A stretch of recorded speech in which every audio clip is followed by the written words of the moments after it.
தாய் வீடு ஆகஸ்ட் 2025. புத்தள மாவட்ட முஸ்லிம்களின் மரபும் மாற்றமும். பேராசிரியர் MSM அனஸின் வாழ்வை முன்வைத்து ஓர் உசாவல். எழுதியவர் இக்பால் அலி. வாசிப்பவர் ஆர் சத்யபிரியா. பேராசிரியர் கலாநிதி MSM அனஸ் அவர்கள் பல்வேறு ஆளுமை பண்புகளை கொண்டவர். கல்வி புலமையால் வளர்ந்து ஆய்ந்து ஓர்ந்து சாதனைகளால் நிறைந்த பெருமை மிக்க அறிஞர்களுள் பேராசிரியர் அனஸ் அவர்களுக்கு தனிச்சிறப்பு உண்டு. கல்வியலாளர், இலங்கை முஸ்லிம்களது வரலாற்றாசிரியர், இஸ்லாமிய நுண்கலையாளர் என போற்றி பழகக்கூடியவரும் அவர்தான். மெய்யியலின் அழகியலையும் இலக்கிய இன்பத்தையும் எந்தளவுக்கு மகிமைப்படுத்தி மேன்மைப்படுத்தலாம் என்பதற்கு அனஸ் அவர்களுடைய வாழ்வியல் வரலாறு தக்க சான்றாக அமைகிறது. 1967 முதல் 2025 வரையிலான காலப்பகுதியில் MSM அனஸினால் மேற்கொள்ளப்பட்ட கல்விப் பணிகள், இஸ்லாமிய கலை இலக்கிய பணிகள், இலங்கை முஸ்லிம்களது வரலாற்று ஆய்வுகளை அடையாளப்படுத்துவதை இக்கட்டுரை நோக்கமாக கொண்டது. இத்துறைகளுக்கு அனஸ் ஆற்றிய பங்களிப்பை கவனத்திற்கொள்வதன் மூலம் நாம் கடந்து வந்த சமூக நிலைகளையும் அறிந்து கொள்ளலாம். அந்நிலைமைகளை ஆராய்ந்தறிந்து வரலாற்று ஆவணமாக அனஸ் தந்துள்ள நூட்களை படித்து அதன் தீர்வுகளை எட்டுவதற்கான அவருடைய ஆய்வு முறைமைகளை கண்டறிவதற்கான கட்டுரையாகவும் இது அமைகிறது. இவ்வாறான ஆய்வு கட்டுரையினை மிக விரிவாக எழுத வேண்டியிருந்தாலும் முடிந்தளவு ஒரு பதிவினை கொண்டு வரும் ஆரம்ப முயற்சியாகவே இக்கட்டுரை எழுதப்படுகிறது. இலங்கையில் முஸ்லிம் நுண்கலை ஒரு விமர்சன ஆய்வு. புரட்சி நாயகன் அல் ஆப்கானி 1982 சங்கமும் சமூகமும், 1982 சர் சையத் அகமது கான் அரசியல் பங்களிப்பு, 1986 AM மதார் மரைக்காரின் அபிவிருத்தி பணிகளில் கல்வியும் சமூகமும், 1994 மெய்யியல் ஒரு அறிமுகம், 1994 செய்கு இஸ்மாயில் புலவர், 1995 மேனாள் முதல் முஸ்லிம் சபாநாயகர் HS இஸ்மாயில் ஒரு சமூக அரசியல் ஆய்வு, 1999 வரகவி செய்கு அலாவுதீன், 1996 விஞ்ஞானமும் சமூக விஞ்ஞானங்களும், 1997 இஸ்லாத்தின் தோற்றம் ஒரு சமூக பண்பாட்டியல் ஆய்வு, 2000 ஷிக்வா முறையீடு கவியரங்க கவிதை தொகுதி, 2022 தொடக்க கால இஸ்லாம் ஒரு சமூக பண்பாட்டு பார்வை, 2004 இலங்கையில் இனக்கலவரங்களும் முஸ்லிம்களும், 2004 SMA ஹசன் தற்கால முஸ்லிம் சமூக பண்பாட்டியல் வரலாற்றில் ஓர் அத்தியாயம், 2008 முஸ்லிம் நாட்டாரியல் தேடலும் தேவையும், 2009 புத்தளம் முஸ்லிம்கள் வாழ்வும் வாழ்வியலும், 2010 ஈரானிய சினிமா சமயவாதங்களும் திரைப்படங்களும், 2012 தற்கால இஸ்லாமிய சிந்தனை முதன்மையான செல் நெறிகள் பற்றிய அறிமுகமும் விமர்சனமும், 2012 மெய்யியல் கிரேக்கம் முதல் தற்காலம் வரை, 2014 அரபு இசை, 2014 ஆவி மயில்வாகனன் புறவலாற்றுப்படை, 1949 2016 AMA அசீஸ் இலங்கையில் இஸ்லாம், 2017 அரபுலக மக்கள் எழுச்சி, 2017 முஸ்லிம் அரசியல் முன்னோடி, 2018 இஸ்லாமும் அறிவியலும், 2022 சாக்ரட்டீஸ் மெய்யியலின் பெருங்கனவு சாக்ரட்டீஸ், 2024 முகமிழந்தவர்கள், 2024 மெய்யியலின் திருப்புமுனை, மொழி மெய்யியல் உலக மெய்யியல் தின ஆய்வு, 2024 புகழ்பெற்ற தமிழ் இஸ்லாமிய அறிஞர் பேருவளை எனும் பர்பரீன் SM கமால்தீன் 1979 என்று அவரால் எழுதியும் பதிப்பிக்கப்பட்டதும் சுமார் 35க்கும் மேற்பட்ட நூல்களாகும். ஈழத்து இலக்கிய பரப்பில் குறிப்பிட்டு கூறுமளவுக்கு அவரின் அறிவு ஞானம் வான்மேவி நின்றது. அவற்றை சுவைத்து நுகர்ந்து அறிவு இன்பம் பெருகிட கருத்துக்களை பரிமாறி தத்துவ தளத்தை விதைப்பதும், அவற்றை தரிசன நோக்கில் தங்களுடைய வாழ்வில் இரண்டர கலந்து இன்பம் பெறுவதும் ஒரு வரமாக அனஸ் அவர்களுடைய எழுத்துக்கள் பெரும் வீச்சாய் பெருமையுடன் எழுந்து நின்றன. பேராசிரியர் MSM அனஸ் அவர்கள் இந்த உலகத்தில் எந்த மனிதராக இருந்தாலும் தொடர்ந்து இயங்கிக் கொண்டே இருக்க வேண்டும் என்று அல்லமா இக்பாலின் கூற்றையும் எழுத்தையும் இணைத்து தனது ஆய்வு திறனையும் கல்வி நடவடிக்கைகளையும் வளர்த்து கொண்டவர். ஆதலால் தான் அவருடைய காலத்தில் பல்வேறுபட்ட இலக்கிய வரலாற்று ஆய்வு நூல்களையும் கல்வி புலமை சார்ந்த நூல்களையும் எழுதி தன் ஆளுமையின் அடையாளத்தை பதிவு செய்துள்ளார். முகமது ஜாலிக் முகமது அனஸ் அவர்களின் வாப்பா புத்தளம் மாவட்டத்தில் உள்ள பள்ளிவாசல் துறையை சார்ந்தவர். உம்மா கல்பிட்டியில் பிறந்தவர். அவருடைய தத்துவமான பண்பாட்டு பார்வைகளுக்கு மிக முக்கிய காரணம் அவருடைய தந்தையாகும். தமிழ்நாட்டில் காயல்பட்டினம் என்று கூறுவதை போன்று கல்பிட்டியும் அந்த மாதிரியான புகழ்பெற்ற பிரதேசங்களாகும். அதோ அந்த மாதிரியான பெருங்கடலும் கல்பிட்டி லெகூனும் சந்திக்கின்ற இடத்தில் இருக்கிறது. முதலில் போர்த்துகேயர் கோட்டை கட்டிவிட்டு இடையில் விட்டு போய்விட்டனர். பிறகு ஒல்லாந்தர் கோட்டை கட்டி முடித்தார்கள். அருகிலேயே துறைமுகம் இருந்தது. இவ்விடம் பழைய புராதன நகரமாகும். மரைக்கார் வம்சாவழியைச் சேர்ந்தவர்கள் இலங்கையில் இருக்கிறார்கள் என்றால் அதன் பூர்வீகத்தவர்கள் கல்பிட்டியில் தான் இருக்கிறார்கள். பள்ளிவாசல் துறை, ஆலங்குடா, திகழி ஆகிய பெயர் பெற்ற ஊர்களில் மரைக்கார் வம்சத்தைச் சேர்ந்தவர்கள் ஒரு ஊரில் 4-5 குடும்பங்கள் இருப்பார்கள். ஏனைய மக்களும் அங்கு வாழ்ந்து வந்தனர். அவருடைய குடும்பம் மரைக்கார் வம்சாவழியைச் சேர்ந்த குடும்பமா என்று சொல்ல முடியாது. ஆனால் மரைக்கார் பெயர்கள் தான் இருக்கின்றன. அவருடைய தந்தையின் தந்தையார் பெயர் அபூபக்கர் மரைக்கார். அவர் தாய் கல்பிட்டி. தாயாரின் தந்தையின் பெயர் முகமது அலி மரைக்கார். ஆனால் அவர் மரைக்கார் வம்சமா என்பது ஆய்வுக்குரியது. பொதுவாக கல்பிட்டியில் உள்ள மரைக்கார் பிரிவில் அவர்கள் இணைத்துக் கொள்ளப்படவில்லை. மானிடவியல் பின்னணியில் இவற்றையெல்லாம் படிக்க வேண்டியுள்ளது. இவை ஆராயப்பட வேண்டிய விடயங்கள். நாங்கள் இவற்றையெல்லாம் கையில் எடுத்துவிட்டு நேரம் இல்லாமல் தற்போது யோசித்துக் கொண்டு இருக்கிறோம். அவர் தாயாரின் குடும்பத்திலே மதார் மரைக்கார், பாவுலெப்பை மரைக்கார் என்ற பெரும் செல்வாக்குமிக்க குடும்ப பரம்பரையை சார்ந்தவர்களும் இருக்கின்றார்கள். அவருடைய தந்தை கல்பிட்டியில் திருமணம் செய்தவர். அப்போது மணாளனின் இல்லத்தில்தான் பெண்கள் வாழ்க்கை நடத்துவார்கள். இப்பொழுதும் அந்த நடைமுறை இருக்கிறது. ஆனால் புத்தளம் நகரில் வீடுகள், காணிகள், நகை நட்டுகள் என சீதனம் கொடுக்க வேண்டும். இப்போது அதில் மாற்றங்கள் வந்துள்ளன. கல்பிட்டியை சூழ உள்ள பிரதேசங்களில் அந்த சீதன பிரச்சனை இல்லை. மணப்பெண்ணுக்கு எவ்வளவு வசதிகள் இருந்தாலும் அவர்கள் மணாளன் வீட்டில் சென்று தான் வசிக்க வேண்டும். அதே போன்றுதான் அனஸ் அவர்களுடைய தாயார் அவரின் தந்தையை விட வசதி கூடியவர். பெரிய வசதிகள் இருந்தன. இப்போதும் அந்த வீடு இருக்கிறது. அந்த நேரத்தில் அப்படியான வீடுகள் கல்பிட்டியில் 4-5 வீடுகள் தான் இருந்தன. அதில் ஒன்று அவர் தாயுடைய வீடு. அப்பொழுது அங்குள்ள மாடி வீட்டுக்கு மச்சி வீடு என்று சொல்வார்கள். அனஸ் குடும்பத்தில் முதலாவது பிள்ளை. அவர் 1949களில் பிறந்தார். அவர் தந்தை அபூபக்கர் மரைக்கார். இவர் விவசாயியாகவும் சிறு வர்த்தகராகவும் இருந்துள்ளார். அவரின் தந்தை சிறு தோட்ட சொந்தக்காரர். இவர் முத்துச்சிற்பி வியாபாரம் செய்தார். மன்னாரிலிருந்து கல்பிட்டிக்கு முத்துச்சிற்பி எடுத்து சென்று வியாபாரம் செய்வார். அவர் மொத்த வியாபாரியும் ஆவார். தந்தையின் தந்தை பெரிய அளவில் தென்னந்தோட்டம் வைத்திருந்தார்கள். இப்பொழுதும் அந்த தோட்டங்கள் இருக்கின்றன. அந்த வரலாற்றை அவர் எழுதி கொண்டும் இருக்கிறார். முஸ்லிம்கள் என்றால் எல்லா இடங்களிலும் இரவு பகல் பாராமல் மிகவும் சுறுசுறுப்பாக உழைப்பவர்கள். அவர்களைப் போல் பிறரை காண்பது அரிது. அவரின் தாயின் தந்தைக்கு அருவாக்காட்டில் காணி இருந்தது. அருவாக்காட்டில் குப்பைகள் கொட்டப்படுவது தொடர்பான பிரச்சனைகள் எழுந்த இடம் அதுவாகும். அந்த குப்பை கொட்டிய இடம் அவருடைய காணிதான். அது 2000 ஏக்கர். அவர்கள் அங்கு சென்று தென்னை பயிர் செய்கை மேற்கொண்டுள்ளார்கள். கல்பிட்டி இருந்து கடல் வழி ஊடாக அங்கு சென்று தெங்கு செய்கை மேற்கொண்டுள்ளார்கள். இப்பொழுது அங்கு யாருமே செல்ல முடியாது. ஆனால் அப்பொழுது அங்குள்ள நிலங்களை பதப்படுத்தி தென்னந்தோட்டங்களை உருவாக்கி இருந்தார்கள். அந்த இடத்தில் விவசாயம் செய்தவர்கள் தராதாயம் என்று சொல்லி நெல் மூட்டைகளை அவரின் வீட்டுக்கு கொடுத்து விட்டு செல்வார்கள். அவர் தந்தை சாலிக். அவர்களுடைய தந்தைக்கு தலைவில் என்ற இடத்தில் பெரிய அளவில் காணிகள் இருந்தன. கொஸ்தா தோட்டம் என்று அதற்கு பெயர். அவர்களுக்கு அங்கு 12 ஏக்கர் காணி இருந்தது. தொலை தூரம் என்று பாராமல் எங்கெல்லாம் வேகமாக சென்று காணி பூமிகளை வாங்கி விவசாயம் செய்ய முடியுமோ அங்கெல்லாம் சென்று எமது மூதாதையர்கள் விவசாயம் செய்து நாட்டிற்கு பெரும் பங்களிப்பு செய்துள்ளமை என்பதற்கு இவை உதாரணங்களாகும்.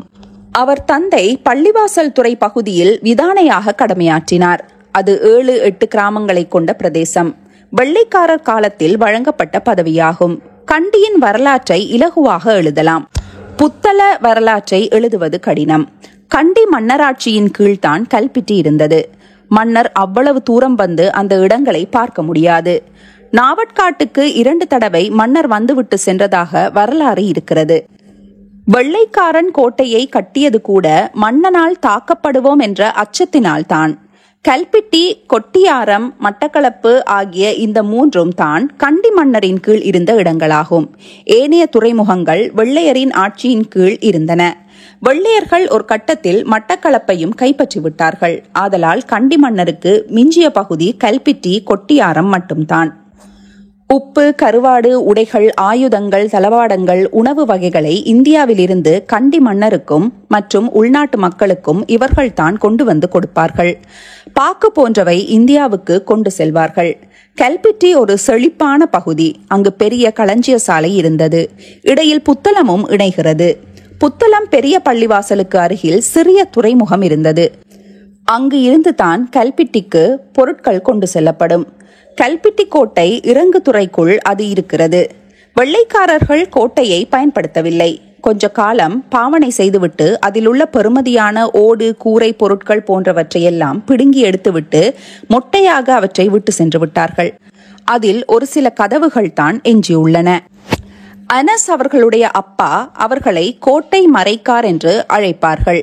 கோட்டையை நிர்வாகம் செய்யும் பொறுப்பு முதலில் புகழ்பெற்ற சைமன் காசிக் செட்டி குடும்பத்திற்கு இருந்தது. அனஸ் அவர்களுடைய தாயாரின் தந்தையிடமும் கோட்டையின் மேற்பார்வை பொறுப்பும் வழங்கப்பட்டிருந்தது. அவரை கோட்டை மறைக்கார் என்று தான் சொல்வார்கள். இத்தகைய பெரும் செல்வாக்குமிக்க குடும்பத்தில் பிறந்த மகான் தான் MSM அனஸ். அப்போது உம்மா வாப்பாவை பார்ப்பதற்கு அனஸ் அவர்கள் பள்ளிவாசல் துறையில் இருந்து கல்பிட்டிக்கு போக வேண்டும். அவருடைய தலைமை வீடு கல்பிட்டியில் தான் இருந்தது. அவர் அங்கு சென்றாலும் அங்குள்ள சூழலில் சின்ன பிள்ளைகளுடன் சேர்ந்து அனஸ் அவர்கள் பாரம்பரிய விளையாட்டுகளில் ஈடுபடுவார். அனஸ் அவர்கள் பள்ளிவாசல் துறையில் கல்வி கற்றார். 1929ஆம் ஆண்டு பள்ளிவாசல் துறை பாடசாலை ஆரம்பிக்கப்பட்டது. 1917ஆம் ஆண்டு அவர் தந்தை பிறந்துள்ளார். அவர் தந்தை அங்கு படித்தாரா இல்லையா என்பது அவருக்கு தெரியாது. அனஸ் அவர்கள் தன் தந்தையிடம் அது பற்றி கேட்கவே மறந்துவிட்டார். அவர் இன்று கவலைப்படுகிறார். ஆனால் அவர் படித்தவராகத்தான் இருக்க வேண்டும். ஏனென்றால் அவருக்கு விதானை வேலை வழங்கப்பட்டுள்ளது. அதற்காக ஊரில் இருந்து 5 பேர் சென்றார்கள். அதன் போது அவர் தந்தையும் தெரிவு செய்யப்பட்டிருந்தார். பள்ளிவாசல் துறை ஆரம்ப பாடசாலை 1929ஆம் ஆண்டு 2 ஆசிரியர்களுடன் 20க்கும் குறைவான மாணவர்களுடன் தொடங்கப்பட்ட பாடசாலையாகும். பாடசாலையில் 6ஆம் வகுப்பு வரையும் படிக்கலாம். அதனால் அனஸ் 6ஆம் வகுப்பு வரை அங்கு கற்றார். அப்பொழுது புத்தளத்தைச் சேர்ந்த ஜெயினுலாப்தீன் என்பவர் அதிபராக கடமையாற்றினார். அக்காலகட்டத்தில் பாடசாலைகளில் விடுதிகள் இருக்கும். அவர் அங்கேயே தங்கியிருந்து அப்பாடசாலையை முன்னேற்றுவதற்கு அர்ப்பணிப்புடன் செயற்பட்டார். கண்டக்குழி, திகழி, முதலைப்பாளி, நுரைச்சோலை, குறிஞ்சிப்பிட்டி, பள்ளிவாசல் துறை ஆகிய அனைத்து கிராமங்களில் பாடசாலைகள் இருந்தன. ஒரு பிரதான வீதியோடு தான் எல்லா கிராமங்களும் அமைந்திருந்தன.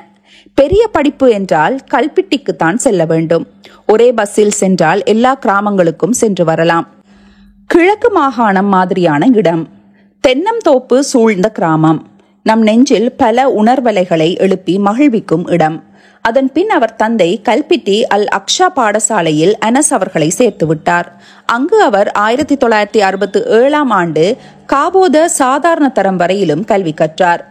அதன் பின்பு யாழ்ப்பாணம் ஹார்ட்லிக் கல்லூரி, யாழ்ப்பாணம் இந்து கல்லூரி, கொழும்பு ஜாயிரா கல்லூரி ஆகிய பாடசாலையில் ஏதாவது ஒன்றில் சேர்ந்து அவர் கல்வி கற்பதற்கான பல தெரிவுகள் இருந்தன. ஆனாலும் யாழ்ப்பாணம் தூரம் என்ற வகையில் 1967இல் கொழும்பு ஜாயிரா கல்லூரியிலே உயர்கல்வியை தொடர்வதற்காக இணைக்கப்பட்டார். அப்பொழுது புத்தளம், கல்பிட்டி போன்ற பகுதிகளில் கொழும்பு ஜாயிரா கல்லூரி பற்றி மிகவும் கவர்ச்சிகரமாக பேசப்பட்டது. அனஸ் அங்கு செல்லும் சமயம் கல்பிட்டியைச் சேர்ந்த 15 மாணவர்கள் அங்கு கல்வி கற்று வெளியேறி இருந்தார்கள். அவர்கள் பெரிய அளவில் கல்வியில் பிரபல்யமாக பேசப்படாவிட்டாலும் 9-10 வகுப்புகள் வரையிலும் கற்றுவிட்டு ஆங்கில மொழி புலமையோடு வெளியே வந்தவர்கள் ஆவார்கள். அங்கு குறிப்பாக பணக்கார பிள்ளைகளே கல்வி கற்க சென்றார்கள். அதுவும் புத்தளத்தைச் சேர்ந்தவர்கள் மிகுந்த ஆர்வத்துடன் கற்றார்கள். முன்னாள் அமைச்சர் நெய்னா மரைக்கார் கூட அங்குதான் கற்றார். அக்காலத்தில் ஆங்கில கல்வி கல்பிட்டியிலும் இருந்தது. கிராமத்து மக்கள் ஆங்கிலம் தேவை என்று ஆசைப்பட்டு கற்றார்கள்.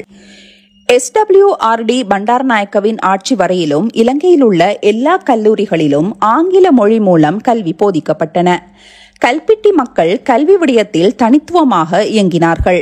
தம் ஊர் பாடசாலை மத்திய பாடசாலையாக தரம் உயர்த்தப்பட வேண்டும் என்பதற்காக கடுமையாக உழைத்தார்கள்.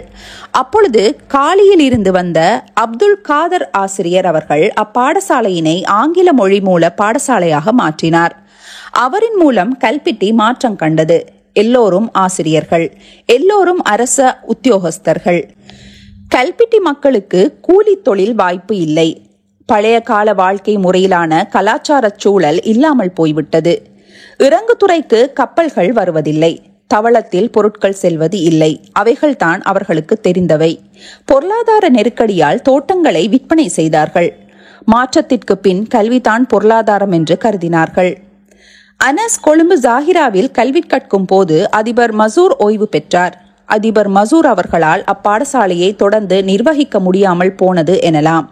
சாபி மரைக்கார் புதிதாக அதிபர் பொறுப்பை ஏற்று நடத்தினார். உயர்தரம் கற்கின்ற மாணவர்களில் அனஸ் வகுப்பு மாணவர்கள்தான் முதல் பிரிவினர். ஆங்கிலத்திலும் தமிழ் பிரிவுகளிலும் மாணவர்கள் இருந்தனர். அதிபர் சாபி மரைக்கார் அவர்களுக்கு கல்வி பணிகளுக்கு வகுப்பு மாணவர்களுடன் சேர்த்து அனஸ் அவர்கள் பெரும் பங்களிப்பு ஆற்றியுள்ளார்.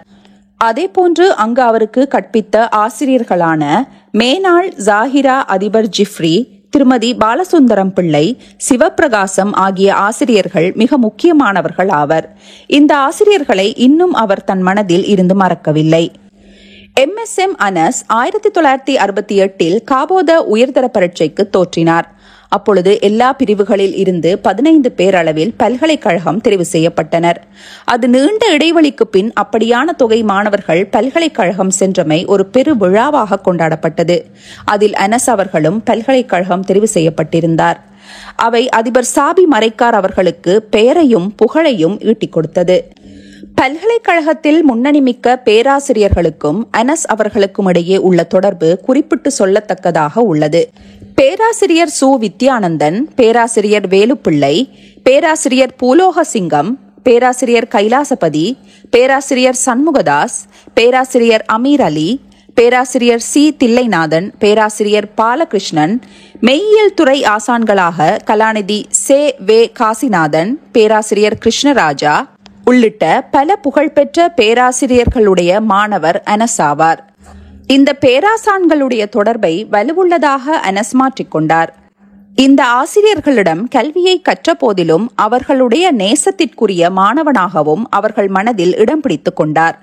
இவர்களுடைய பல்கலைக்கழகத்தில் கல்வி கற்பதற்கும் புறம்பாக அவர்களுடைய கலை இலக்கிய நிகழ்வுகளில் கலந்து கொள்வதனூடாக இவருக்கும் பேராசிரியர்களுக்கும் இடையிலான தொடர்பு மேலும் வலு பெற்றிருந்தது. அனஸ் அவர்களிடம் இயல்பிலேயே விடாமுயற்சி அமைந்திருந்தது. அவரை சுற்றியுள்ள சூழல் செல்வ செழிப்புமிக்க விவசாயத்தை தொழிலாக கொண்டது. ஊரை நிர்வகித்த பெருங்குடி குடும்ப பரம்பரையின் பின்னணியில் இவர் பிறந்தார். அந்த சூழலில் இவருக்கான ஊக்கம் எங்கிருந்து கிடைத்தது என்பது முக்கியமான கேள்வியாகும். அந்த விடாமுயற்சியின் பிறப்பிடம் தனித்தன்மை வாய்ந்தது. இளமை காலத்தில் தன் லட்சியத்தை விதைத்தவர் தன் தந்தைத்தான் என்கிறார் அனஸ். நுண்கலையில் அனஸ் நாட்டம் கொள்வதற்கு அவர் தந்தைத்தான் அடித்தளத்தை அமைத்துக் கொடுத்துள்ளார். நாட்டார் இலக்கியம் பற்றி தேடல்களை மேற்கொண்டார். நல்ல ஆய்வு கட்டுரைகளையும் நல்ல நூல்களையும் வெளிக்கொணர்ந்தார். அனஸ் அவர்கள் பல்கலைக்கழகம் பிரவேசித்தமையின் பிற்பாடு நாட்டார் இலக்கியம் நுண்கலைகள் பற்றி மெல்ல மெல்ல கேட்பதற்கும் அறிவதற்கும் அவருக்கு சந்தர்ப்பம் ஏற்பட்டது. பேராதனை பல்கலைக்கழகத்தில் சங்கீத நாட்டிய சங்கம் உருவாக்கம் மிக முக்கியமானது. அது இப்பொழுது இயங்குவது மிக குறைவு. அவருடைய ஆசான் பேராசிரியர் சேவே காசிநாதன் அவர்கள்தான் அதை தொடங்கி வைத்தார்கள். அவர் பருத்தித்துறையைச் சேர்ந்தவர். இந்த வரலாறு எங்கேயும் எழுதப்படவில்லை. எந்த ஒரு இலக்கிய பதிவுகளில் கூட இதனை காண முடியாது. அவர் இந்த சங்கத்தை ஆரம்பித்தமையினால் அவருடைய மாணவனாக இருந்த அனஸ் அவர்களுக்கும் மிகுந்த ஆர்வம் ஏற்பட்டது. 1976 முதல் 1983 வரையிலும் காசிநாதன் தலைமையில் இக்கலையை வளர்த்தெடுப்பதற்கு பங்களிப்பு செய்தார். இதன் அங்குரார்ப்பண கூட்டம் பேராதனை பல்கலைக்கழகத்தில் மெய்யியல் துறை கற்கை பீடத்தில் தான் நடைபெற்றது. இதற்கு பேராசிரியர் சு. வித்யானந்தன் தலைமை தாங்கினார். அதேபோல் இது தமிழ் செவ்வியல் இசையாகும். பரதநாட்டியம் முதலான தமிழ் செவ்வியல் இசை நடனங்கள் அடிக்கடி பல்கலைக்கழகத்தில் மேடையேற்றப்படும். இந்த சங்கத்தின் ஆரம்ப நிகழ்வில் இதன் நோக்கம் பற்றி பேராசிரியர் காசிநாதன் உரையாற்றும் போது, தமிழ் கலாசாரத்தில் மங்கி மறைந்து போய்க் கொண்டிருக்கிற கலையினை இளைஞர்களிடையே புத்துயிர் ஊட்டலை மேற்கொள்வதற்கும், பல்கலைக்கழகத்தில் அதற்கு ஓர் அறிமுகத்தை வழங்குவதற்கும், மலிவான இசைகள் வந்து தமிழ் இசை மரபை ஆக்கிரமிப்பதை தடுப்பதற்கும் மற்றும் இளம் சமுதாயம் தமிழ் செவ்வியல் இசை மரபுகளில் மிகுந்த ஆர்வம் கொள்வதற்கும் இந்த சங்கத்தை ஆரம்பித்துள்ளோம் என்று அவர் கூறினார். அதன் பின்னர் ஒவ்வொரு வாரமும் ஒன்று கூடி டேப் ரெக்கார்டரில் அந்த இசை காணங்களை கேட்பார்கள். இந்த இசை வடிவம் தமிழின் செவ்வியல் இசை மரபுக்கு உயிர்ப்பை வழங்கி அதன் மூலம் பேரானந்தத்தை அடையும் பல்கலைக்கழக மாணவர்களின் மன உலகிற்கு மத்தாய்ப்பாய் இருந்தது. மகாராஜபுரம் MS சுப்புலட்சுமியின் பாடல்கள் என்பன ஒவ்வொரு வாரமும் ஒலிக்கப்படும். அதேபோல் 3-4 மாதங்களுக்கு ஒருமுறை அரங்கு நிகழ்வுகள் நடைபெறும். இதில் அனஸ் அவர்கள் சளைக்காமல் தொடர்ந்து ஈடுபட்டமையினால் பின்னாளில் இஸ்லாமிய நுண்கலைகளில் தன் பெயரை பதிவு செய்தமை இங்கு குறிப்பிடத்தக்கது. இவர் பள்ளி மாணவராக படிக்கிற காலத்தில் கொழும்பில் நடைபெறும் எந்தவொரு தமிழ் நூல்களின் வெளியீட்டு விழாக்களையும் விட்டு வைப்பதில்லை.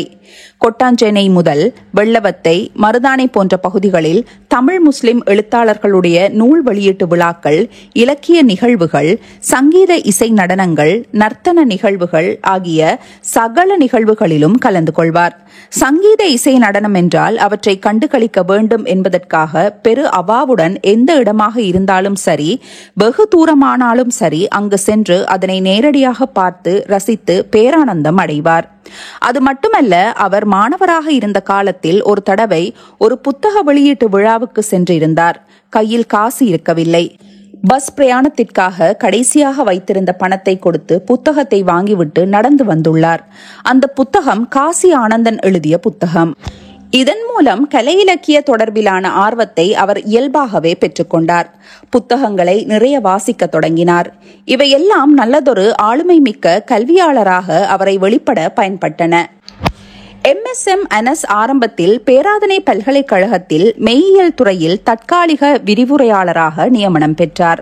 அங்கு 2 வருடம் கடமையாற்றியிருக்கின்ற காலகட்டத்தில் கெலனி பல்கலைக்கழகத்தில் 1977 மெய்யியல் துறை விரிவுரையாளருக்கான விண்ணப்பம் கோரப்பட்டது. அதற்கு விண்ணப்பம் செய்து தெரிவு செய்யப்பட்டார். பின்பு அங்கேயே அவருக்கு 6 மாதத்தில் நிரந்தர நியமனம் வழங்கப்பட்டது. அவ்வாறு அவர் கெலனி பல்கலைக்கழகத்தில் விரிவுரையாளராக கடமையாற்றிக் கொண்டிருக்கின்ற காலகட்டத்தில் அங்குள்ள தமிழ் மொழி மூல கற்கை நெறிகள் இல்லாமற் செய்யப்பட்டது.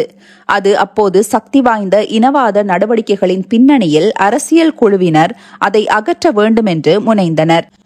அந்த வகையில் அங்குள்ள தமிழ் மொழி கற்கை நெறிகளை எல்லாம் யாழ்ப்பாணம் பல்கலைக்கழகத்திற்கு மாற்றப்பட்டது. அதன் பிறகு 1978 ஆரம்பத்தில் அனஸ் அவர்கள் யாழ்ப்பாணம் பல்கலைக்கழகத்தின் விரிவுரையாளராக இணைந்து கொண்டார். தமிழ் மொழி மூல விரிவுரையாளர்கள் எல்லோரும் யாழ் பல்கலைக்கழகம் சென்று இணைந்து கொண்டனர். 1985 வரையிலும் அங்கு கல்வி கற்பித்தார். அவர் அங்கு கடமையாற்றிய காலம் மிக முக்கியமான காலமாகும். அவற்றை அவரால் இலகுவில் மறக்க முடியாது. அப்பொழுது உபவேந்தராக பேராசிரியர் சு. வித்யானந்தன் இருந்தார். பேராசிரியர் கைலாசபதி அவர்கள் பீடாதிபதியாக இருந்தார். அவர் சகபாடிகளாக முன்னாள் விரிவுரையாளர் மு. நித்யானந்தன், சந்திரலேகா, மௌனகுரு முதலானோர் இருந்தனர். அதேபோல் அடிக்கடி மௌனகுருவும் அங்கு வந்து போகிறவராக இருந்தார். வீரகேசரியின் முன்னாள் ஞாயிறு இதழின் பிரதம ஆசிரியர் வி. தேவராஜ் அவர்களும் யாழ் பல்கலைக்கழகத்தில் வரலாற்றுத்துறை விரிவுரையாளராக கடமையாற்றினார். அனஸ் அவர்களும் வி. தேவராஜ் அவர்களும் ஒரே விடுதி அறையில் தங்கியிருந்தார்கள். இந்த இருவருக்கும் இடையிலான நட்பு மிகவும் ஆத்மார்த்தமானதாகவே நிலவியது. பேராசிரியர் கா. சிவத்தம்பி அவர்கள் கெலனி பல்கலைக்கழகத்திலும் யாழ் பல்கலைக்கழகத்திலும் படிப்பித்தார். அவர் அங்கு வருகை தரும் விரிவுரையாளராக இருந்தார். அவர் அங்கு தமிழில் புதிய பாடத்தை அறிமுகம் செய்து வைத்தார். அதில் ஒன்று வெகுசன தொடர்பு சாதனம். அந்த பாடத்தை தொடங்கி அவர் தான் படிப்பித்தார். அதேபோல் அவர் யாழ் பல்கலைக்கழகத்திற்கும் வந்தால் இவர்கள் இருவரும் தினமும் அவரை சந்திப்பது வழக்கம். அரசியல் இலக்கியம் தொடர்பான கருத்துக்களை பரிமாறிக்கொள்வார்கள். அதுவும் அவர் முஸ்லிம் அரசியலுக்கு வழிகாட்டியாக இருந்துள்ளார். அனஸை பார்த்து முஸ்லிம் அரசியல் குறித்து கட்டுரைகளை வாசிக்க சொல்லி தூண்டுபவராக இருந்துள்ளார். அவருடனான உறவு மிகவும் நெருக்கமானதாக இருந்தது. அதேபோல் அங்கு பேராசிரியர் KMH காலிதீன், சிரேஷ்ட விரிவுரையாளர் ARA ரசாக், பேராசிரியர் MA நுஹ்மான், விரிவுரையாளர் MIM சித்திக் ஆகிய குழுமத்தினர் கல்வி பணி புரிந்தார்கள். இவர்களோடும் அனஸ் மிக நெருக்கமாக சேர்ந்திருந்தார். எனினும் இவர்கள் எல்லோரையும் விட அவருக்கு மிக நெருக்கமான நண்பர் மு. நித்யானந்தன் தான். அவருடைய மனைவி நிர்மலா நித்யானந்தன், இணுவில் ஆனந்த நடராஜா ஆகிய இருவருடனும் நெருக்கமாக இருந்தார். நிர்மலா நித்யானந்தன் ஆங்கில துணைத்துறை விரிவுரையாளராக இருந்தார். ஜஃப்னா கல்லூரியின் முன்னாள் அதிபர் ராஜசிங்கம் அவர்களுடைய மகள்தான் நிர்மலா நித்யானந்தன். அக்காலத்தில் யாழ்ப்பாணத்தில் அதிபர்மார்களுக்குத்தான் மதிப்பு. நல்லூரில் அவர்களுடைய இல்லம் இருந்தது. அனஸ் அவர்கள் இவருடைய இல்லம் செல்வது, அடிக்கடி உணவு அருந்துவது வழக்கமாக இருந்தது. மு. நித்யானந்தனும் அனஸ் அவர்களுடைய விடுதிக்கு வந்து போவதும் உண்டு. தொடர்ந்து இருவரும் நட்பு ரீதியிலான உறவுகளோடு பழகி வந்தார்கள். அப்பொழுது போர்க்காலம் ஆரம்பித்து விட்டது. ராஜினி திரணகம துப்பாக்கிச் சூட்டுக்கு இலக்கானார். அனஸ் அவர்கள் 4 வருடம் யாழ் பல்கலைக்கழகத்தில் கற்பித்தார். அங்கு தொடர்ந்து கடமையாற்ற வேண்டும் என்ற மனோநிலை அவருக்கு இருக்கவில்லை. அவர் பல்கலைக்கழக விரிவுரையாளராக தொடங்கிய காலத்திலிருந்தே தன்னுடைய அனைத்து செயல்களிலும் அவர் தன்னை கரைத்துக் கொண்டவர். பேராதனை பல்கலைக்கழகம், கெலனி பல்கலைக்கழகம், யாழ் பல்கலைக்கழகம் ஆகிய பல்கலைக்கழகங்களில் மெய்யியல் துறை தலைவராகவும் விரிவுரையாளராகவும், அதேபோல் கிழக்கு மற்றும் தென்கிழக்கு பல்கலைக்கழகங்களில் பாடவிதான ஆலோசகராகவும் இன்று வரை மெய்யியல் துறையில் பேரறிஞராக இருந்து கற்பித்தல் பணிகளில் இடையராது இற்றை வரையிலும் செயற்பட்டு கொண்டிருக்கும் இவர் ஒரு பெருமை தரும் ஆலவிருட்சம். ஆய்வு ஆராய்ச்சி தொடர்பில் பல நாடுகளுக்கு சென்று சர்வதேச மாநாடுகளில் கலந்து கொண்டு ஆய்வு கட்டுரைகள் சமர்ப்பித்துள்ளார். மலேசியா, இந்தியா, லண்டன், கனடா போன்ற நாடுகளுக்கு சென்று தம் திறன் வாய்ந்த ஆய்வு கட்டுரைகளை சமர்ப்பித்துள்ளார். அதேபோல் 1999 முதல் 2000ஆம் ஆண்டுகளில் லண்டனில் உள்ள புகழ்பெற்ற பல்கலைக்கழகத்தில் ஆசியா ஆப்பிரிக்கா ஒன்றியத்தின் ஆய்வு கற்கை துறையில் கல்வியாளராக கடமையாற்றியுள்ளார். கனடா டொரண்டோ பல்கலைக்கழகத்தில் கல்வியாளராக பணியாற்றியுள்ளார். இவ்வாறு வெளிநாட்டு பல்கலைக்கழகங்களிலும் கற்பித்தல் பணிகளில் ஈடுபட்டு உலக நாடுகளில் ஆற்றல் மிக்க மாணவர் சமுதாயத்தை உருவாக்குவதற்கு ஒரு காரண கர்த்தாவாக இருந்துள்ளார் என்று இங்கு ஈண்டு குறிப்பிட்டு சொல்ல வேண்டும். மெய்யியல் கல்வித்துறையில் அதிகளவு மாணவர்களை உருவாக்கிய பெருமையும் அனஸ் அவர்களை சாரும். மெய்யியல் துறையில் புதிய தலைமுறையை உருவாக்குவதில் மிகுந்த கவனம் எடுத்தார். அவருடைய புதிய தலைமுறைதான் இன்றைய பேராதனை பல்கலைக்கழக சிரேஷ்ட பேராசிரியர் BM ஜமாஹீர். இது மட்டுமல்லாது யாழ் பல்கலைக்கழக பேராசிரியர் ஞானகுமரன், தென்கிழக்கு பல்கலைக்கழக பேராசிரியர் K. கணேஷ் ராஜா, பேராசிரியர் ALM ரியால், பேராசிரியர் MLM மாஹீர், அட்டாளச்சேனை கல்வியற் கல்லூரி விரிவுரையாளர் AJL வசீல் உள்ளிட்ட இன்னும் எத்தனையோ பெயர்களை குறிப்பிடலாம். பேராசிரியர் MSM அனஸ் அவர்கள் பேராதனை பல்கலைக்கழகத்தில் மெய்யியல் துறையில் ஆற்றிய பங்களிப்பும் கணிசமானதாகும். அதன் தலைவராகவும் அப்பல்கலைக்கழகத்தின் முஸ்லிம் மஜ்லிஸின் பொருளாளராகவும் பேராதனை பல்கலைக்கழகத்தின் பல்கலை என்ற ஆய்வு சஞ்சிகையின் பதிப்பாசிரியராகவும் இருந்து பெரும் பங்களிப்பு ஆற்றியுள்ளார். அவர் 35க்கும் மேற்பட்ட நூல்களை தந்துள்ளார். அதில் இவர் எழுதிய இஸ்லாத்தின் தோற்றம் சமூக பண்பாட்டியல் ஆய்வு நூலுக்கு அரச சாகித்ய விருது வழங்கப்பட்டது. தமிழ் இலக்கியத்தின் மீது கொண்ட தாகமும் இலங்கை இஸ்லாமிய வரலாற்று ஆய்வு தொடர்பான திறனும் மற்றும் நுண்கலை பற்றிய தேடலும் இவரை சிறந்த புகழ்மிக்க ஆய்வறிஞராக மதிப்பீடு செய்ய வைத்துள்ளன. 1976இல் பேராதனை பல்கலைக்கழகத்தில் இருந்து கலாநிதி MA சுக்ரி அவர்கள் மேல் படிப்புக்காக வெளிநாடு சென்று விட்டார். பல்கலைக்கழக மாணவர்களுக்கு அடிப்படை பாடநெறி, அதில் சர்வதேச அரசியல், இலங்கை பொருளாதாரம், சர்வ சமயங்கள் என்பன கற்பிக்கப்படும். அந்த பாடப்பரப்பில் நுண்கலையும் ஒன்று. அதில் ஒரு பிரிவு முஸ்லிம் நுண்கலை. அதை படிப்பது என்றால் கலாநிதி சுக்ரி அவர்கள் தான் படிப்பிக்க வேண்டும். ஆனால் அவர் இல்லை. சிங்கள மொழியியல் துறை பேராசிரியர் விதானாச்சி அவர்கள் அதன் தலைவராக இருந்தார். இரண்டாம் நிலையில் பேராசிரியர் காசிநாதன் அவர்கள் இருந்தார். அப்போது அனஸ் அவர்கள் அங்கு உதவி விரிவுரையாளராக கடமையாற்றினார். பேராசிரியர் விதானாச்சி முஸ்லிம்களுடைய நுண்கலை பற்றி கற்பிப்பதற்கு ஆளில்லை என்று சற்று தடுமாற்றம் அடைந்திருந்தார். அப்பொழுது கலாநிதி காசிநாதன் அவர்கள் மெய்யியல் துறையில் கற்பிக்கின்ற அனஸ் இருக்கிறார், அவர் மூலம் அதை படிப்பிக்கலாம், அவர் செய்யக்கூடியவர் என்று அவரிடம் தெரிவித்துவிட்டு காசிநாதன் அவர்கள் அனஸிடம் வந்து அந்த பாடத்தை எடுக்க வேண்டும் என்றார். இஸ்லாமிய ஓவிய மரபும் முகலாய கட்டடக்கலையும் என்ற தலைப்பில் கற்பிக்க வேண்டும். இது 5 மணித்தியாலம் படிப்பிக்க வேண்டும். ஒவ்வொரு வகுப்பிலும் ஒரு 3 வாரம் அல்லது 1 மாதம் வரை கற்பிக்கின்ற பாடம். அவருக்கு இதனை முட்கூட்டி அறிவித்தமையால் அவர் அதற்கு தயாராகிவிட்டார். பேராதனை பல்கலைக்கழகத்தில் நுண்கலை பிரிவு மிக பிரமாண்டம். அன்று பிள்ளைகளுக்காக படிப்பிப்பதற்காக தயாரான அவர் பொதுவாகவே நுண்கலையில் ஆர்வமிக்கவராக இருந்தார். பின்னர் இஸ்லாமிய நுண்கலைக்குள் ஆழத்தடம் பதித்தவராக மாறுகின்றார். அதற்கு முக்கிய காரணம் கலாநிதி சேவே காசிநாதன் அவர்களே ஆவார். பல்கலைக்கழகத்தில் பயிலும் மாணவருக்கு கலைமெய்யியலும் அழகியலும் எனும் தனி பாடப்பரப்பு ஒன்று இருக்கிறது. அவர் கலை இலக்கியம் என்று அவாக்கொண்டு இளம் துடிப்புமிக்க ஒருவராக செயற்பட்ட காலத்தில் இப்பாடத்தையும் காசிநாதனிடம் கற்றிருந்தார். தத்துவம், கோட்பாடு மற்றும் நுண்கலைகள் என்று படித்தபோது மேடைகளில் மிக சிறந்த நாடகங்களும் அரங்கேற்றப்பட்டன. அனஸ் அவர்களுக்கு பல்கலைக்கழக சூழல் எல்லாம் ஒன்றுக்கொன்று பொருத்தமாக அமைந்தது. அவர் அந்த காலத்தில் சிங்கள தமிழ் நாடகங்களை விரும்பி பார்த்தார். அதுவும் சிங்கள மொழித்துறை பேராசிரியர் எதிரிவீர சரத்சந்திர அவர்களுடைய நாடகங்களை அவர் விரும்பி பார்த்தார். பேராசிரியர் எதிரிவீர சரத்சந்திர அவர்கள் சிங்கள நாடகத்தின் தந்தை. பேராசிரியர் எதிரிவீர சரத்சந்திர அவர்களின் நாடக எழுச்சி முடிவடையாத காலம் அது. அவர் 1956களில் நாடகத்துறைக்கு உயிர் ஊட்டினார். 1970, 1971களில் அவரினால் மனமே, சிங்கபாகு, கதாவலலு ஆகிய நாடகங்கள் தயாரிக்கப்பட்டன. அதனுடைய வாசமும் மனமும் பல்கலைக்கழகம் முழுக்க அப்படியே இருந்தது. ஹென்றி ஜெயசேனவின எழுதிய ஹானுவட்டே கதாவ, அதாவது சுண்ணவட்ட கதை போன்ற நாடகங்கள் மேடையேற்றப்பட்டன. ரஷ்ய மொழியில் இருந்து மொழிபெயர்க்கப்பட்டு ஏசி தாசிசியஸ் அவர்கள் நெறியாள்கையின் மூலம் பிரதான நடிகர் க பாலேந்திர முதலான இளம் கலைஞர்கள் நடித்த பிச்சை வேண்டாம் என்ற நாடகம் பல்கலைக்கழகத்தில் பெரும் பேசு பொருளாக இருந்தது. பல்கலைக்கழக மட்டத்தில் இந்த நாடகம் மேடையேற்றுவதற்கு முன்னரே பரபரப்பாக பேசப்பட்டது. இந்த நாடகத்தையும் அனஸ் விடவில்லை. அவர் எதிர்பார்த்து இருந்து பார்த்தார். எந்தளவுக்கு அந்த நாடகம் பேசப்பட்டதோ அதே மாதிரி மிகச் சிறப்பான நாடகமாக அது அமைந்தது எனலாம்.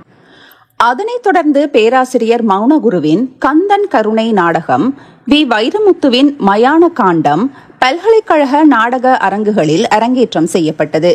இவருக்காக யாழ்ப்பாணத்தில் சிலை வைத்துள்ளார்கள் என்பது இங்கு குறிப்பிடத்தக்கது.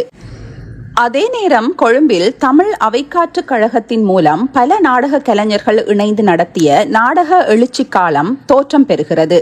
பெர்ஃபார்மிங் ஆர்ட்ஸ் என்று அதற்கு பேராசிரியர் சிவத்தம்பி அவர்கள் புதிய நாமம் ஒன்றை சூட்டினார். அப்பொழுது நாடகம் பார்ப்பதற்கென்று அனுமதி சீட்டு எடுத்து வைத்திருந்தால் வருடத்திற்கு 5 நாடகங்கள் பார்க்கலாம். சரஸ்வதி மண்டபம் போன்ற பல இடங்களில் இந்த நாடகங்கள் அரங்கேற்றம் செய்யப்படும். அவை மட்டுமல்ல, சிங்கள, தமிழ், ஆங்கில ஆகிய மொழிகளிலும் நாடகங்கள் மிக பிரபல்யமான விளம்பரங்களுடன் அரங்கேற்றம் செய்யப்பட்டன.